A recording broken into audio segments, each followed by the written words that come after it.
Welcome to the Divorce Lawyers podcast, brought to you by DivorceLawyers.ca, where we explore the intricacies of family and divorce law in Ontario. We're your guide as we navigate some of the most pressing issues in family law today. I'm Deepa Taylor. Today's episode is focused on a topic that is reshaping how many couples approach separation and divorce: collaborative practice. We're going to dive deep into some surprising facts about this approach and why it might be an ideal choice for those looking to resolve disputes amicably and efficiently. Let's start with a brief overview of what collaborative practice is. You may have heard the term before, but what does it really mean in the context of family law?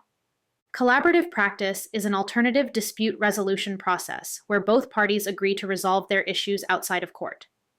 It involves a team of professionals, lawyers, financial specialists, and sometimes mental health professionals, who work together to help the separating couple reach a mutually agreeable solution. What sets collaborative practice apart from other methods, like traditional litigation or mediation, is the emphasis on cooperation and respect. The process is designed to minimize conflict and protect the interests of all involved, particularly children. One of the most surprising facts about collaborative practice is its rapid growth in Ontario. Over the past few years, we've seen a significant increase in the number of legal professionals who are trained in this approach, as well as the formation of collaborative practice groups across the province. This growth isn't just happening in urban centers like Toronto. Smaller communities in Ontario are also embracing collaborative practice, recognizing its potential to offer a more humane and efficient way to handle family law disputes. This trend reflects a broader movement within the legal community toward more holistic and client-centered approaches.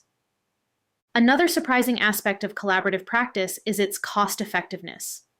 Many people assume that because more professionals are involved, it must be more expensive than traditional litigation. But in reality, it can often be more affordable. Here's why.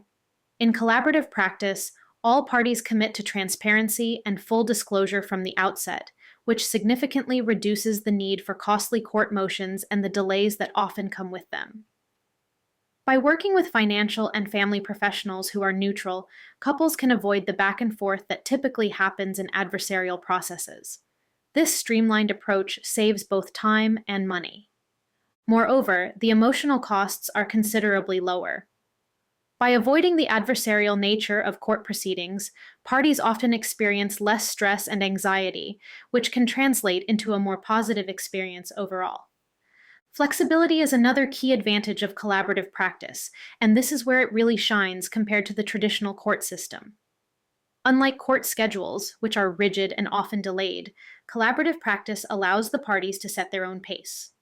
For example, meetings can be scheduled at times and locations that are convenient for everyone involved, whether that's at a lawyer's office, a neutral location, or even virtually. This flexibility extends to the solutions themselves, which can be customized to fit the unique needs and circumstances of the family. This ability to tailor the process to the client's needs is particularly beneficial in complex cases, such as those involving family businesses, where a one-size-fits-all approach simply won't work. You might be wondering, does this process really work?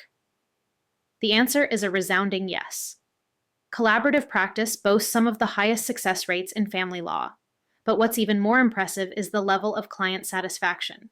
Clients who go through the collaborative process often report feeling more in control of the outcome. They appreciate the respectful tone of negotiations and the fact that they were able to reach a resolution without the bitterness and hostility that can accompany court battles. In fact, many clients leave the process feeling like they've achieved a win-win situation, which is rare in divorce proceedings. This sense of satisfaction can have lasting benefits, particularly when children are involved, as it sets a positive foundation for co-parenting. It may come as a surprise that collaborative practice isn't just for amicable divorces. In fact, it can be highly effective in high-conflict cases as well. In the past, high-conflict cases were often steered away from collaborative practice, with the assumption that the parties wouldn't be able to cooperate. However, with improved screening processes and specialized training for professionals, we've seen that even couples with significant conflict can benefit from this approach. Collaborative practice provides a structured environment where both parties can express their concerns and needs, with the support of professionals who are trained to manage conflict. This not only helps in reaching a resolution, but also in reducing the long-term emotional toll on the family. Speaking of training, it's important to note that collaborative lawyers and professionals undergo specialized training to handle the unique dynamics of this process. This training goes beyond the legal aspects and includes techniques in negotiation, communication, and conflict resolution. The ongoing professional development within the collaborative community ensures that practitioners are well equipped to handle a wide range of issues. This commitment to continuous learning is one of the reasons why collaborative practice has such a high success rate. The field of collaborative practice is continually evolving. One of the more recent developments is the increasing ability to enforce agreements made during the collaborative process. This was previously seen as a challenge, but new strategies are being implemented to ensure that parties adhere to the agreements they've made. For example, interim agreements are now more commonly used to provide enforceability while the parties work through the process. This helps build trust and accountability, ensuring that the process moves forward smoothly.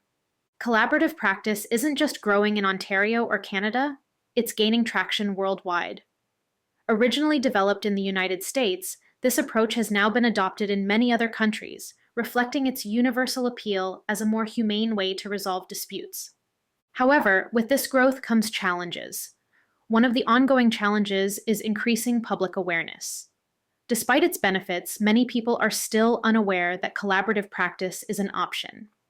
As professionals, it's our responsibility to educate the public about this process and its advantages. Additionally, there's the challenge of making collaborative practice more accessible to lower-income families. While it can be cost-effective, the upfront costs can still be a barrier. Some regions are experimenting with low-cost models to address this, and it's something that we, as a community, need to continue to work on. As we wrap up today's episode, I hope you've gained some valuable insights into collaborative practice and why it's becoming an increasingly popular choice for resolving family law disputes. Its flexibility, cost-effectiveness, and ability to handle even high-conflict cases make it a compelling option for many families. If you're considering divorce or separation and want to explore whether collaborative practice might be right for you, I encourage you to reach out to a qualified collaborative lawyer. At DivorceLawyers.ca, we have a team of professionals who are experienced in this approach and can guide you through the process. Remember, the way you choose to resolve your family law issues can have a lasting impact on your life and the lives of your loved ones.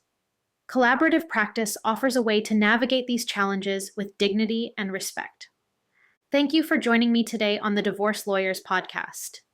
Be sure to subscribe so you don't miss our upcoming episodes, where we'll continue to explore important topics in family and divorce law.